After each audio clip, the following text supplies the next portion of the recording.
Welcome to Vahi TV world YouTube channel. முதலில் தலைப்பு செய்திகள். காசாவில் தொடரும் எதிர்ப்பு நடவடிக்கை. ஆக்கிரமிப்பு ராணுவத்தினர் 5 பேர் படுகாயம். ஏராளமான டாங்கிகள் தகர்ப்பு. காசா போரில் இஸ்ரேலுக்கு படுதோல்வி. நெத்தன்யாஹு அரசை கவிழ்த்தால் மட்டுமே இஸ்ரேலை காப்பாற்ற முடியும். முன்னாள் ராணுவ தலைமை தளபதியின் திட்டவட்ட அறிவிப்பு. சர்வதேச அணுசக்தி முகாமை அதிகாரிகளை சோதனையிட்ட ஈரான். கால்களில் மைக்ரோசிப்ஸுடன் வந்து சிக்கிய அதிகாரிகள். விரிவான செய்திகளை பார்க்கலாம். காசாவில் 3 வெவ்வேறு இடங்களில் நடத்தப்பட்ட தாக்குதல்களில் 5 பேர் உயிரிழந்ததாகவும் பலர் காயமடைந்ததாகவும் தகவல் வெளியாகியுள்ளன. இது குறித்து ஹமாஸின் அல்-கஸாம் பிரிவு வெளியிட்ட குறிப்பில் காசா சிட்டியில் இருந்த இஸ்ரேல் கமாண்டர் கண்ட்ரோல் நிலையங்களை குறிவைத்து மோட்டார் ஏவுகணை தாக்குதல்களை நடத்தியதாக தெரிவித்துள்ளது. அல்-குட்ஸ் படை வெளியிட்டுள்ள செய்திக்குறிப்பில் காசாவின் பல்வேறு இடங்களில் ஆக்கிரமிப்பு கவச வாகனங்களை குறிவைத்து வெற்றிகரமான நடவடிக்கைகளை மேற்கொண்டதாக தெரிவித்துள்ளது.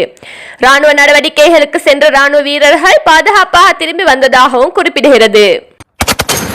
காசா போரால் இஸ்ரேலின் ஒரு தலைமுறையை அழிந்து வருவதாக இஸ்ரேலின் ஆக்கிரமிப்பு ஊடகம் வேதனை தெரிவித்துள்ளது. இது குறித்து சேனல் 12 என்ற பிரபல இஸ்ரேல் ஊடகம் வெளியிட்டுள்ள கட்டுரையில் நெத்தன்யாஹுவின் தோல்வியை அம்பலப்படுத்தி உள்ளது. 1982ஆம் ஆண்டு லெபனான் மீதான போரில் இஸ்ரேலுக்கு ஏற்பட்ட அழிவுகளை போன்றே காசாவின் மீதான போரிலும் பேரழிவு ஏற்பட்டுள்ளதாக அந்த ஊடகம் தெரிவித்துள்ளது.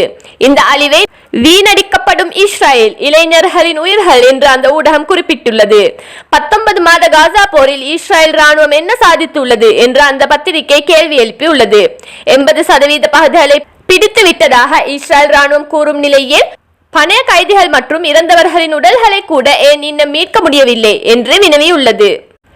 எனவே ஒவ்வொரு நாளும் காசாவில் நடக்கும் உயிரிழப்புகள் இஸ்ரேல் சமூகத்தை விரக்தியில் ஆழ்த்தி வருவதாக ஊடகம் குற்றம் சாட்டியுள்ளது. ஹமாஸ் போர் நிறுத்தத்திற்கு தயாரான நிலையிலும் நெத்தன்யாஹுவின் கடுமையான போக்கால் போர் நிறுத்தப்படுவது போல் தெரிய வரவில்லை. மற்றொரு பக்கம் போரின் நோக்கங்களை நெத்தன்யாஹுவின் அரசு அடைவது போலும் தெரியவில்லை. மற்றொரு பக்கம் ஹரேனி யூதர்களை ராணுவத்தில் சேர்க்கும் விவகாரம் இஸ்ரேல் உள்நாட்டு அரசியலில் பெரும் விளைவை ஏற்படுத்தி வருகிறது என்றும் குறிப்பிடப்பட்டுள்ளது.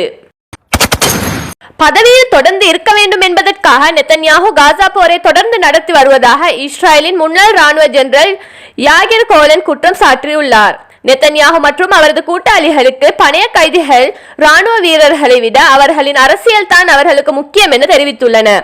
அதற்காக அவர்கள் என்ன வேண்டாலும் செய்வார்கள் என்றும் குறிப்பிட்டுள்ளார். இஸ்ரேல் வீரர்கள் மட்டும் மக்களின் உயிரை பாதுகாப்பதற்கும் இஸ்ரேல் நாட்டை பாதுகாப்பதற்கும் முதலில் நாம் செய்ய வேண்டியது இந்த ஆட்சியை கவிழ்ப்பது தான் என்றும் அவர் திட்டவட்டமாக அழைப்பு விடுத்துள்ளார். மேலும் இது போன்ற பரபரப்பான செய்திகளுடன் விரைவில் சந்திப்போம். உங்கள் ஆதரவு எங்களுக்கு முக்கியம்.